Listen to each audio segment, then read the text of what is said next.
impacting stories as a result of you guys coming to play.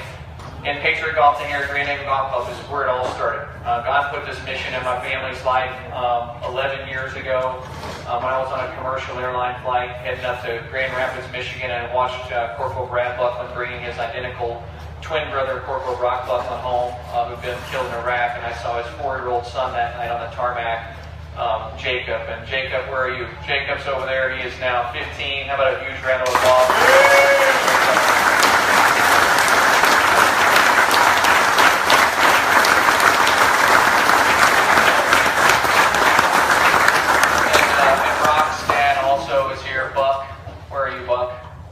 And Buck's over there, he's right over there as well.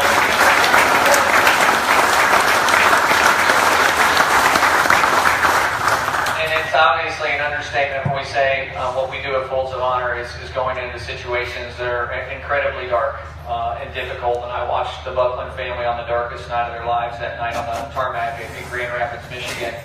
And I felt a calling in my heart, and I certainly qualify as the least among us that God chooses. And my wife and I went home above our garage in Broken Arrow, Oklahoma. We started Folds of Honor 10 years ago, it'll be August 22nd.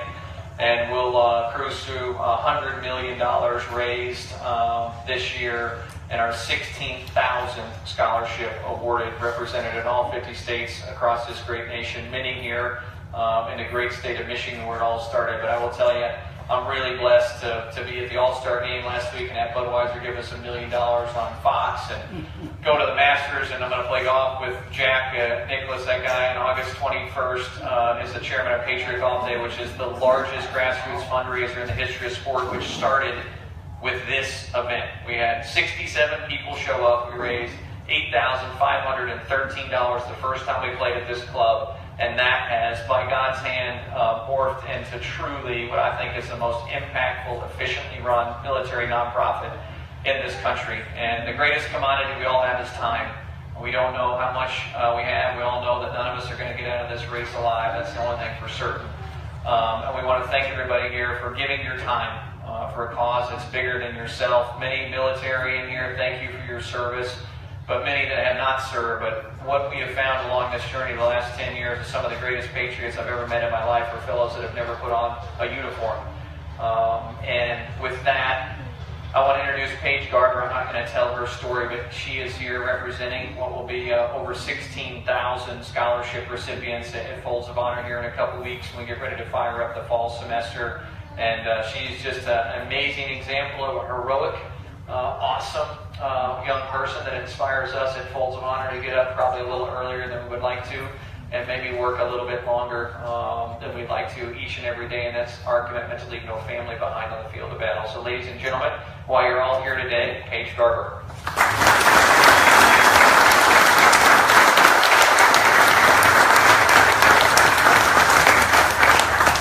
Thank you guys so much. I just want to start by saying what an honor and blessing it is to be able to be here with you all today.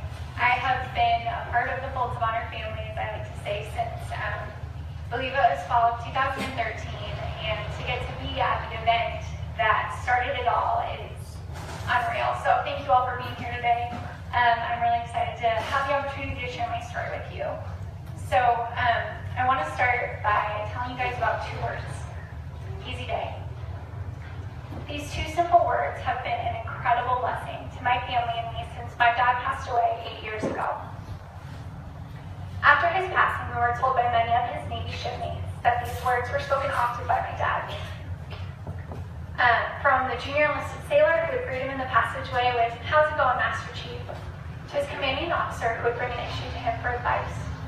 His response was well known: "Easy day, shipmate," or "Easy day, boss. I got it covered." We heard many stories from his shipmates, sharing with us the impact he made with his easy day attitude no matter the situation. However, it wasn't until after my dad passed away that I fully realized the impact he made within the Navy.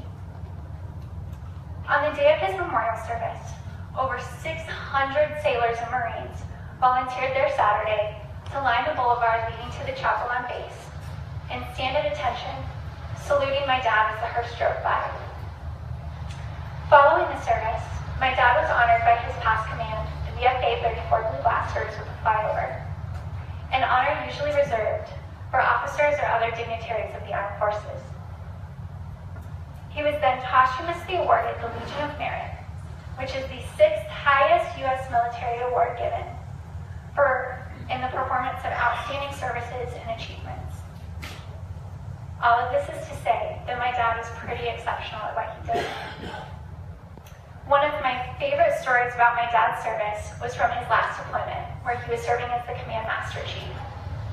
His executive officer told us that my dad would fill up laundry bags full of ice-cold soda and then take him down to the laundry area in the lower decks of the ship, where it would get miserably hot, often well over 100 degrees. They would pass out the sodas and sit and talk with the junior sailors working down there.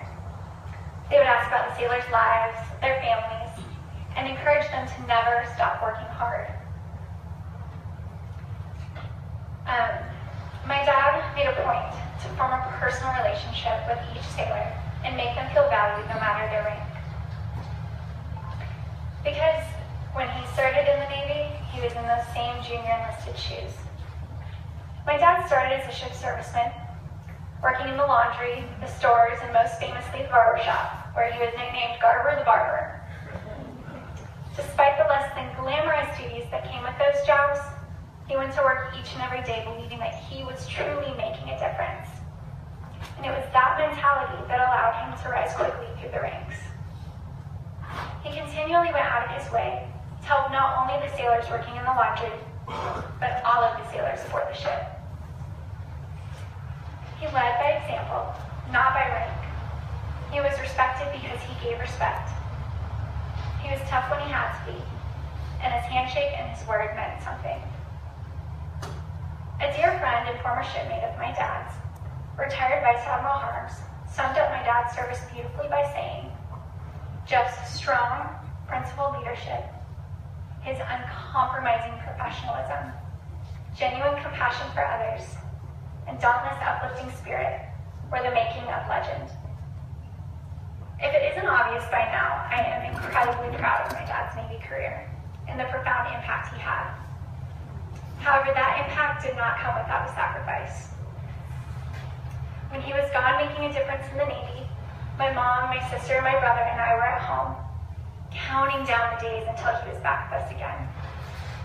There was nothing I loved more than having my dad home with me. I was a complete and total daddy's girl.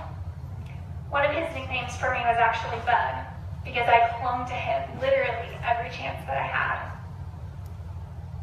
And that's because he was my Superman. He was the best girl a dad could ask, or best dad a girl could ask for. Sorry about that.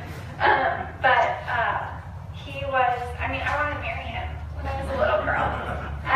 He was always just so full of love and laughter. He was the king of tickle fights, making my brother, sister, and I laugh until we couldn't breathe. He was the dad who could always be found out on the driveway, either shooting hoops or throwing the football. He was the dad who coached my soccer team, and even though we lost almost every single game, not kidding, he never stopped believing in us. He was the dad who taught me how to give butterfly and Eskimo kisses. He was the dad who prayed with me before bed, and then tucked me in snug as a bug in a rug. He was a dad who cared so deeply about me that I never doubted his love. He was the dad who taught me how to love and serve others unconditionally. And most importantly, he was the dad whose humble and selfless heart inspired me to start my relationship with Christ. My dad meant the world to me, and every time I got to see him, hug him, or even just hear his voice was a wonderful, amazing, easy day. June 20th, 2009, however, was the furthest thing from one of those wonderful, amazing, easy days. I rolled out of bed at 6:15 after hearing a knock on the door, followed by male voices and crying. I slowly walked downstairs, and as I walked into the living room, I saw my mom sitting on the edge of the couch, eyes red with tears. The second I saw her, I froze and I turned my attention to the three men whose mere presence shattered my heart. Before me was every military family's worst nightmare. Before me was my pastor and two men in full military dress. Before me was the news that turned my world upside down. My brother and sister had spent the night at friends' houses, and witnessing them receive the news when they arrived home was unbearable. You never forget the look on a 13-year-old's face when he finds out that his best friend isn't coming home. And that was just it. My dad was never coming home. On June 20th, 2009, my dad, Command Master Chief Jeff Garber, passed away at the age of 43 from a massive heart attack. He was deployed with Carrier Air Wing 7 aboard the USS Eisenhower in the North Arabian Sea, supporting Operation Enduring Freedom and maritime security operations. They were just a month away from being home. Because my dad was deployed, it made it harder to believe. I hadn't seen him in 4 months. It had been a month since I last heard his voice. I didn't get to say goodbye. I didn't get to give him one last hug or one last kiss. The next time I was in the same place as him was when his flag-draped casket was being lowered from the plane at Dover Air Force Base just a few days later. And it wasn't until a couple days after that that I finally got to see him one last time. Despite the fact that my dad was incredibly involved and did his best to be a part of everything he could in our lives, the nature of his job didn't make that easy. I had just turned 15 years old when he passed away, and throughout my 15 years of life, he went on 8 deployments and countless workups and training cycles. These deployments were all before FaceTime and text messaging and all of the wonderful technology we have that now connects deployed troops to their families back home. Unfortunately, we didn't have that luxury, so when he was gone, he was gone. We didn't see him again until he was back with us. We only got to talk to him when he was able to connect to the internet and maybe send us an email or call us on the phone. Like I said, when he was gone, he was gone. I think that's one of the hardest things I struggle coming to terms with. Although I know he would have loved nothing more than to be home with my family and me, a lot of my growing up was marked by moments my dad wasn't there for. Birthday parties, soccer games, opening nights of my musicals, award ceremonies, and so many other life experiences he wasn't able to be a part of. And now every life experience is just another one he won't be there for. I listened to a voicemail he left us over and over again just so that I won't forget the sound of his voice. I hug a teddy bear he gave me when I was 5 because he told me that when I missed him and he was on deployment, I could just hug that bear and it would be like I was hugging him. To say that I miss my dad would be the world's biggest understatement. Sometimes I look for him still. I hope that he'll walk through the door, give me the world's biggest bear hug, and just tell me it was all a bad dream. But I know that he won't. Through the years, though, my family and I have been embracing many more easy days than hard days. Many of those easy days I owe to love and support from God, family, friends, and from a place I really never expected, Folds of Honor. I never dreamed that a scholarship organization could personally affect my life beyond the obvious education benefits. But boy, was I wrong. Because that's exactly what Folds of Honor has done for me and my family. They've welcomed not only my sister and myself, but also my mom and brother into the Folds family with open arms and open hearts. Over Memorial Day weekend in 2014, Folds of Honor invited my family and I to the Patriot Golf Invitational in Oklahoma, where I had the amazing opportunity of caddying for PGA father-son duo Jay and Bill Haas. I know my dad would have been so excited for me and probably even a little jealous. His love for golf was unparalleled. It was his stress relief, and a day on the golf course was his definition of an easy day, like it is, I'm sure, for many of you.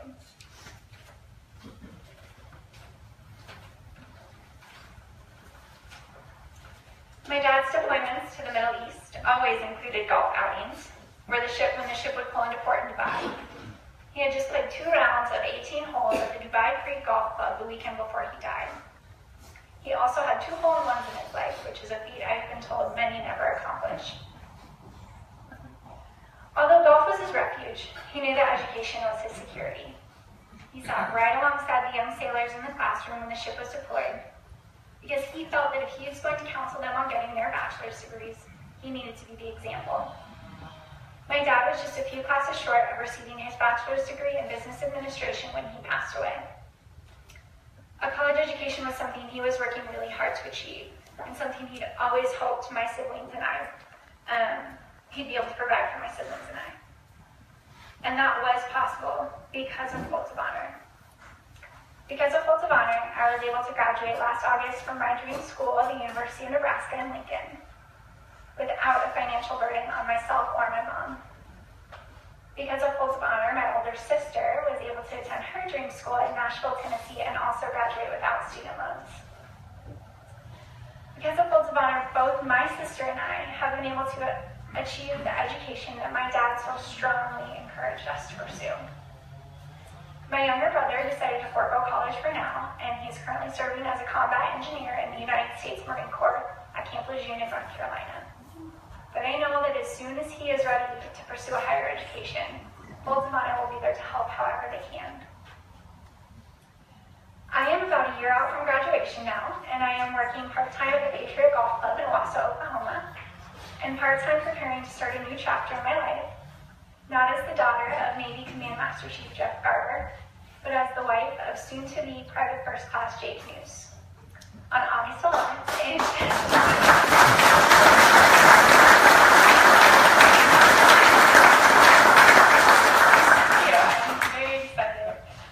in just 24 days, I get to marry my best friend and the man that I know my dad would be so honored to give me away to if he were here.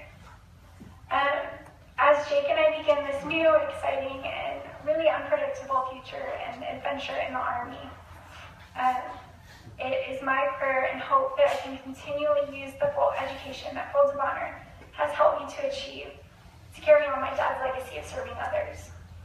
It is my prayer that I can reflect Christ the way my dad did, and that I can use my education to make an impact and help others turn their hard days into easy days, as my dad did for so many, and as Folds of Honor does for so many military families. Folds of Honor helps to provide military families with a few more easy days and serves them through helping to finance their education, and by supporting Folds of Honor, you are a part of that as well. And so today I would like to just thank you all for helping families like mine.